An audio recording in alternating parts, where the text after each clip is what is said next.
All right.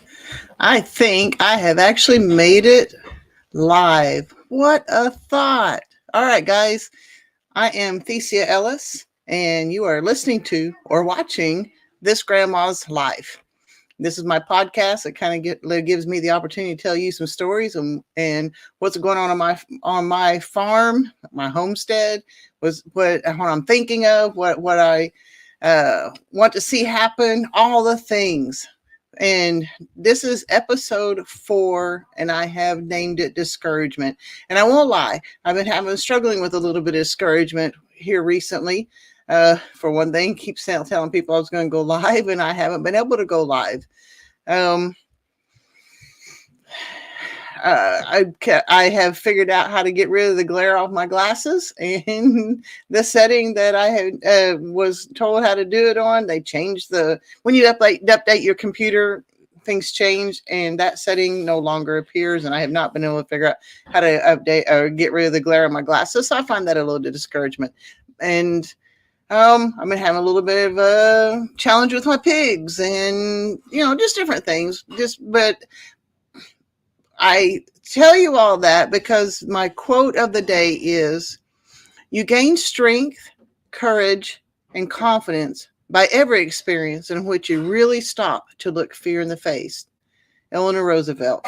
So, am I fearful? I don't think I'm necessarily fearful, but I am struggling with confidence, So, I want to have the strength and courage and confidence with my experiences. And so that's the reason I chose this quote for the day. And I will tell it to you again. You gain strength, courage, and confidence by every experience in which you really stop to look fear in the face. Eleanor Roosevelt. So I get a little bit of solace from that quote. Okay, let's get started on what's a little bit on my mind.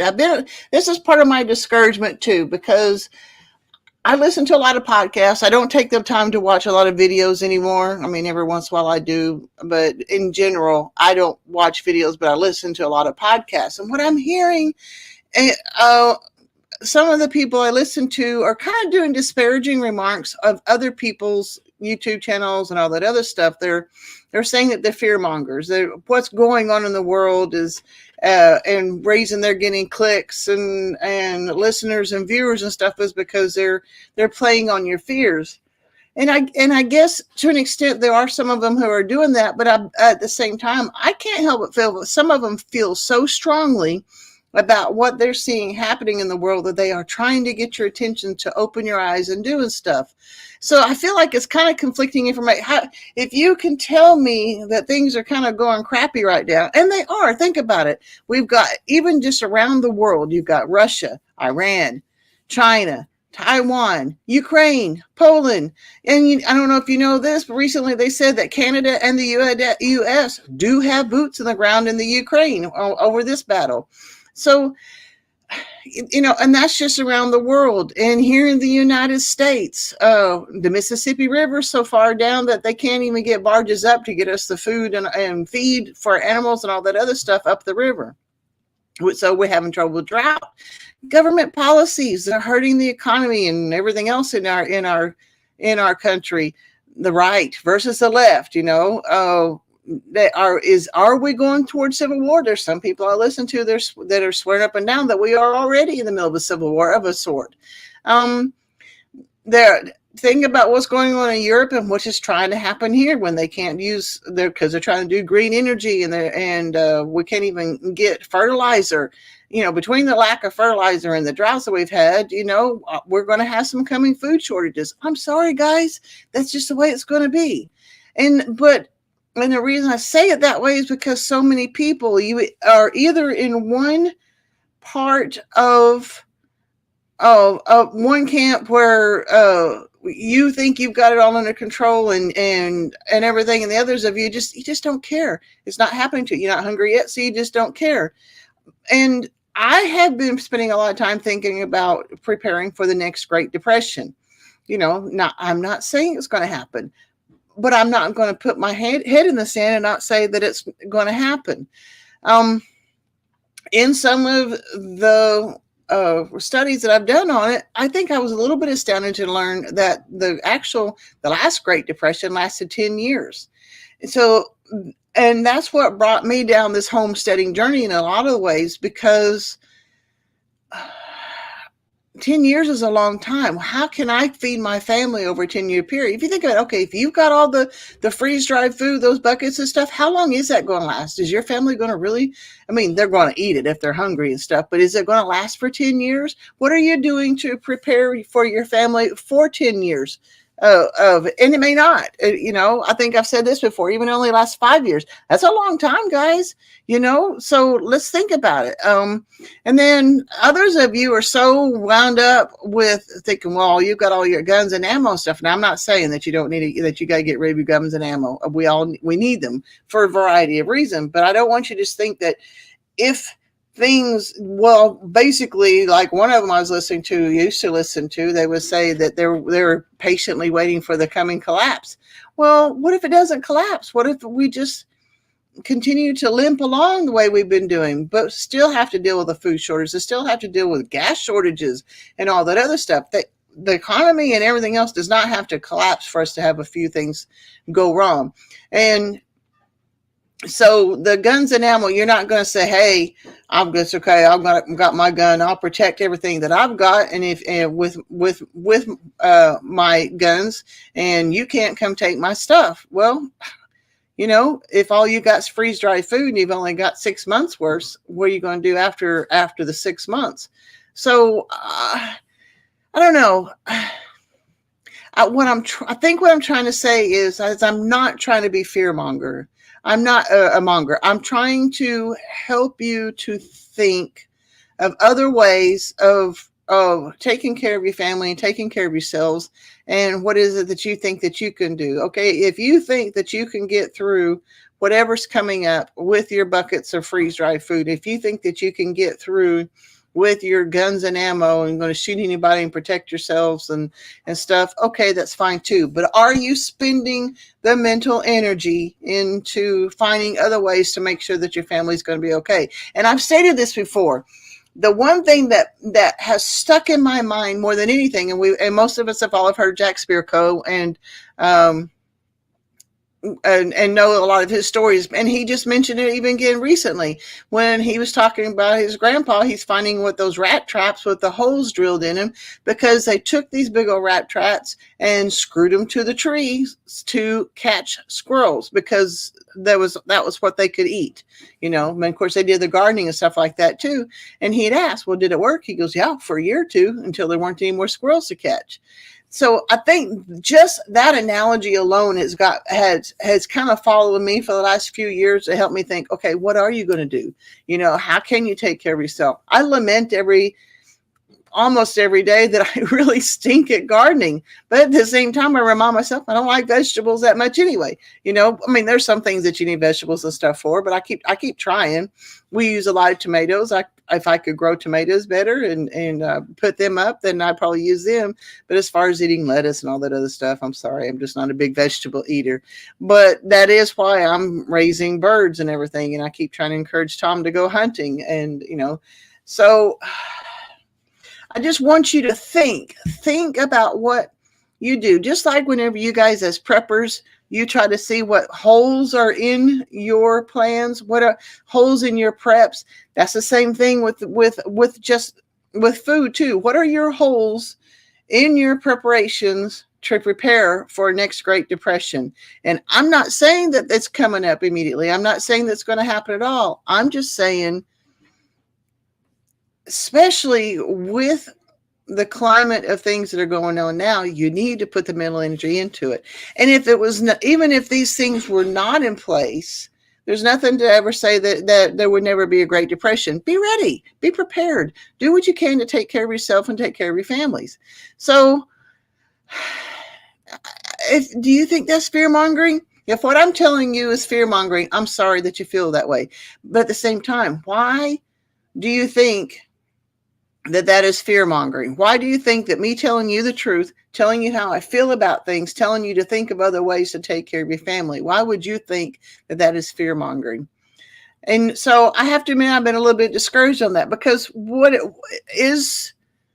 is truth fear mongering? And if it is, it makes me feel really bad. I don't want to be, I don't want to discourage anyone else. I don't want to discourage other people. So therefore I feel a little bit discouraged myself, because I feel like I don't want you to think that I am trying to fill you with fear. I'm trying to help you to understand what you can do for yourself, and take care of your family. So that's the stuff I've been thinking about. I know that was a little harsh, a little bit dark, and a little discouraging, but we can move on from there.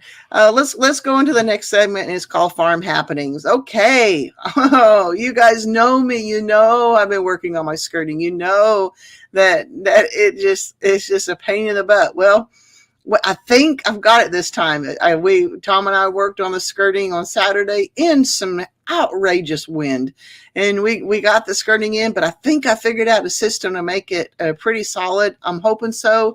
I was going to take a picture after we got the skirting up, even with the wind still whipping around so much. I was going to take a picture with my hair all whipping around and everything, standing in front of the skirting that was actually holding in place, but the wind had torn up a few other things, and we had to get back to working on them. One of my chicken tractors, I use a John Suskovich style chicken tractor, and I really like it.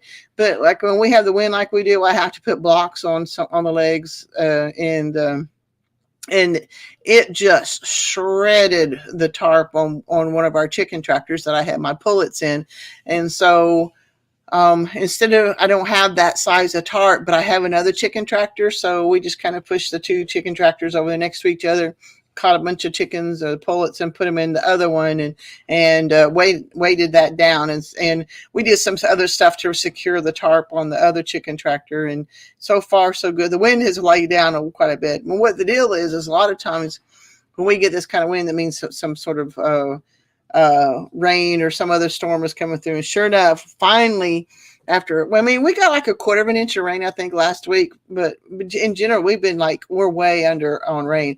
And I haven't checked the rain gauge, but I bet we've got 2 inches of rain just today. I'll check it in the morning and see how much I've got for rain. So I was checking on those chickens, and they stay pretty dry. And then, poor little Oscar, my boar, his little hut, last year or so, I took one of those IBC totes and cut a hole in it for a door and covered it with tarp and zip tied it all there. Well, it's had it's seen better days, and the plastic part of the IBC is starting to crumble, and the tarp on it was shredding all over the place too. So we put another tarp on that IBC tote, and well, I was going to say that Oscar was staying dry, but actually, because it's raining, my pigs are out and about and enjoying the weather, because I tell you what, our ground is hard. And so they haven't been able to get out and enjoy things too much. But yeah, when it was raining, they were out there digging around and enjoying stuff. And looks like I'm going to have to move them pretty quick, because now that they can get their nose in there, they're stirring up the mud pretty good. But I got that. I feel better that at least he has a dry place to go to. My 3 things for the day. Now, y'all know that I'd like to do, if you follow me at all on Facebook or any of the other stuff, and even on MeWe, Nicole Sauce from Living Free in Tennessee, she's actually even been writing a book about this. It's called My 3 Things. So my 3 things for the day. And these are things that help you to get forward, move forward in your life. These are things what are the 3 things that you want to get done today to help you move forward? Well, number 1 is Zumba, and I love it. And why do you care about Zumba? Well, I have different classes I like to go through at the gym I go to class on Monday, Wednesday, and Friday. I try to stay home on Tuesday and Thursday to get some more work done around here. But Monday Zumba, love that class, love the instructor. We just have a ball. My only problem with today, I did go, but I struggled because Thursday I mowed before the rain, and it was dust everywhere. And apparently I inhaled way too much dust and pollen, and my lungs have been hurting since then. So yeah, you can tell that sometimes I get a little short of breath, which is really weird for me, because I don't, I have trouble with asthma on occasion, but usually it goes away pretty quick. And this has been 4 days that I've been struggling with not being able to breathe very well. It's getting better, but sometimes my lungs just hurt. I've always had, when I've had asthma, it's been in my bronchial tubes, but this time it actually went all the way down in my lungs. And so my lungs have been hurting, but I had a good time. And about 3/4 away, it's like, yep, I'm done. My number two thing of the night, my three things is I had Kinsey, my granddaughter that we're raising. She had an appointment and I got her to that. And number three is this podcast. And I really think I'm live right now. And I really think that I'm getting it going. And it says I'm live for 15 minutes. And what's cool is when people finally figure out that when I say I'm going to be live and I'm going to be there, then they will come and join me. But you know what? I understand. Nobody's going to watch me if they don't even think I'm going to be there, but that's okay. But I got the podcast. So I can put a check mark right next to all three of my three things for the day. And that makes me less discouraged. Okay. What I'm reading. Oh my gosh, guys. Okay.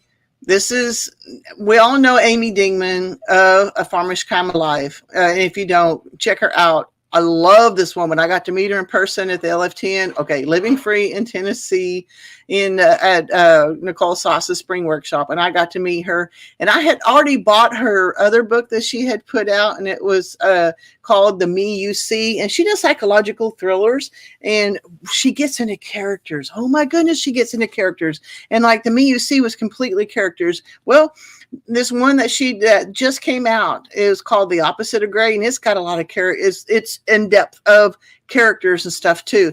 Love her stuff. Now, we all know her as Amy Dingman, but her, and when she does fiction, she goes by Shay Ray Stevens.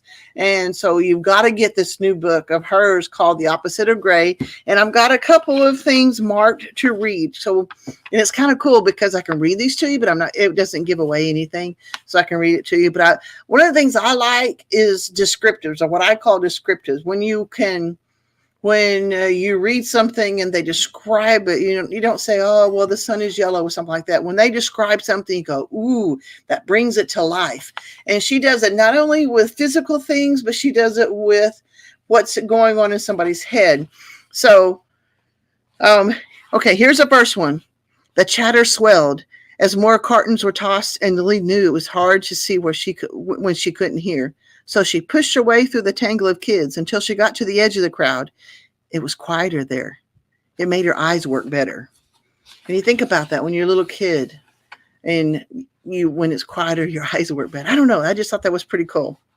And then a few pages later, and for Lily, time slowed down. Shapes and shadows crawled by, writhing like they were stuck in the air. Every breath she sucked in took years, and every exhale was a decade. Here's another one. For someone who normally appeared so confident and happy, so happy-go-lucky at work, this was a completely different side of Cooper. Lily could feel the tension, like something expanding in him, something that poked through his confidence and now gnawed at his brain. Here's the next one. The stately trees had barely undressed to show their golds and salmons and scarlets. She knew by the end of the month the trees would sprinkle with those colors like confetti all over the park. Lily had always wondered how massive oaks and maples could lean over the water but never topple into it. When she was little, she imagined giants standing on the shoreline and throwing spindly toothpick trees like lawn darts at the opposite shore. Where they landed and at what angle was where they grew. So that's from part one of the section of the book. I love her books, guys. You've got to read. This is her new one out, Opposite of Gray, and the one I had read previously was The Me You See. There are some subjects in them that some people might find a little bit disturbing, but I don't know. I love these books anyway. I love how she builds characters and portrays them. Okay. So the story of the day. Oh my gosh, guys, I swear. Okay. So this morning, I knew it was sprinkling a little bit this morning, but the big rain had not arrived yet. And I'm doing chores, getting around, doing stuff. And, I come out of the turkey pen and there's Waddles, one of my female pigs. standing there looking at me like, where's breakfast? And I thought, oh my gosh. And apparently the dogs had not figured it out yet because they had not thrown a fit. So I called Tom. He was in the house, and I said, hey, need you to call the dogs. One of the pigs is out. And just from experience, I know that my dogs are a pain in the butt when it comes to two pigs are getting out. Well, sure enough, before we can get in the house, Beethoven had figured it out. And Beethoven is a real pain in the butt with it because I don't know, he's always trying to nip at their legs and stuff, and I don't know, I get really frustrated with him. Candy's usually pretty good, but she had drug up a deer leg that somebody, it is deer season here, and what people do in this section of the country, for some reason, when they're done with their deer, they throw the guts in ditches and legs and just whatever they don't want, they just throw in a ditch somewhere. And usually they're apparently somewhere near our place. And she had drug up a deer leg. Well, she was guarding her deer leg, and Waddles had decided she wanted it. So they were squaring off, and I'm trying to get them all taken care of. Now, why was Waddles out in the first place? Well, one of our the chargers for the electric net fencing had gone out several days ago, and we've been trying to figure out what's going on with it. And I think we finally figured it out, but I'm gonna have to just get a new charger. There's something with the what is it called? Tom called it a printer circuit board, something like that. And so I don't have charge to the girls, and they hadn't had a charge for a few days, and I should have known and done something different even then. But I thought, okay, well, and the reason I didn't switch out the one for the chickens, because the one when I have the electric net fencing for the chickens, it's kind of a weenie charger. It just doesn't have much to it. And I didn't think it would do anything against the pigs, so I just didn't. Well, that was wrong. But so I thought, okay, I've got to have something because the girls are going to get out if they don't have electric net fencing. So then I went over to where the chickens and the ducks were and unplugged their charger and was taking it. And apparently I forgot to turn it off, and my two leads connected, and I sent a shock up my right arm, and I threw it down. I was like, oh, this is the morning. Because I was already sprinkling on me and misty, and now I've shocked myself. My pig is out. My dogs are being pains in the butt. That was how my day started today. But I finally got the girls. I got Waddles back in with the girls and got everybody fed. They're all happy again, and it's raining, and they are definitely happy. Okay, now this is what I call my IPA. This is income producing activity. And guess what? There's another thing I've finally figured out. If you go down to the description below, there is, and I do have it. I have it this time, guys. This is the link to if you want to get the Fold app and get the Fold card. Now, with the Fold card is a prepaid debit card, and when you use it, then you get Satoshis, which are just little micro Bitcoin pieces. Okay, but basically, when you are using this Fold card, when you pay for things with groceries, fuel, most of your bills, whatever. With this prepaid card, you are earning Satoshis. Okay. So now if you go through my link and sign up, I get a little bit too. And like I said, they're just micro things, but go ahead and use the link below and check out the Fold card. I like it. It's actually, and honestly, when I was using at a restaurant the other day, the guy that was ringing me up, he goes, man, this is a sharp looking card. It looks cool. Cause it is, it's like black with a gold little emblem on it. It's just really sharp looking. And so it gave me the opportunity to explain to him what it was and how to do it. So, get your card, use that link below and, start stacking Satoshis. Even if you don't believe in that kind of thing, why not?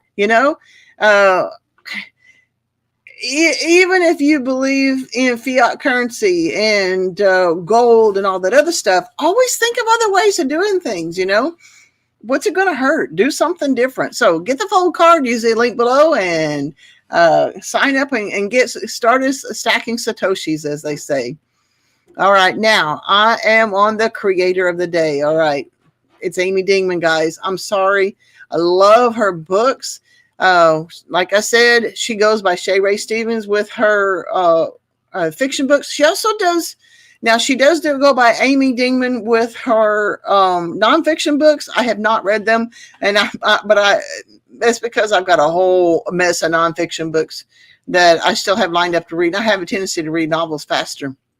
But she does, so for her nonfiction, she does the Amy Dingman, and for her fiction, she goes by Shay Ray Stevens. She's also got a YouTube channel called A Farmer's Kind of Life, and she also has a podcast. Now, she had taken a break for over the summer from the podcast, but guys, she is back, and I love her podcast. She fills my ear with smart thoughts, help you to put into perspective what is happening or what you're thinking, what's, just it helps you get a perspective that helps that you can go, okay, yeah, I can handle that and move on with your life. So I love her podcast, love having her in my ear whenever she is there.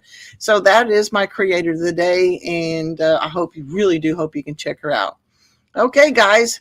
Now, where I can be found is on my Ellis Family Farms YouTube channel. And I gotta have to tell you, there are some changes coming to that. So I can't tell you what they are right now, but there are some changes coming on, and they're actually happening. That's what's kind of cool. I haven't told you before because the things weren't happening for me to get it done. But right now you can find me at Ellis Family Farms YouTube channel. I also have Farm Animal Life YouTube channel, and that's just where I stick a camera in wherever I have an animal and just let the camera sit in there and let the animals do their things. There's no storyline or anything like that, just a camera in with my animals. On Instagram, I'm at Thesia Ellis. TikTok, I'm at Thesia Ellis. Facebook is Thesia V. Dayhoff Ellis. MeWe is Thesia Ellis. Telegram is Thesia Ellis. And Twitter is Thesia Ellis or at Thesia E. I'm trying to figure out how to do all that, but you guys know how to, mainly you can say is some derivative of Thesia, most of them. So that's all I got today. Like I said, I've been a little bit discouraged. It's kind of funny, though, because I have been discouraged. I've been discouraged because I haven't been able to get this podcast going right. And when the pigs get out, you go, oh, my gosh, can I do pigs? Am I going to be able to do this? You get discouraged sometimes. But like I said, things are happening. Things are happening. I believe I'm live streaming right now. I still haven't figured out how to get the glare off my glasses, but that's okay. I'm still now one of the things now that I finally got the live stream thing figured out, I'm going to try to figure out how to do it where people can listen to me just in the earbuds and get them on all the podcast things. But I'm making progress, guys, so I'm not nearly as discouraged as I was, and I'm so grateful for that. So what are you doing with your dash? I think about that. What are you doing? And you remember the dash. The dash is the date that you were born. There's a day you were born, and then there's a date that you pass, which you don't know when it is, and then that dash in the middle, your whole life. I'm 60 years old. I've got my dash is getting longer and longer, and I've had a long life and I've had a full life. So even if I was to die tomorrow, I think I would be pretty satisfied. But at the same time, I've got a lot of life to live, and I'm still breathing.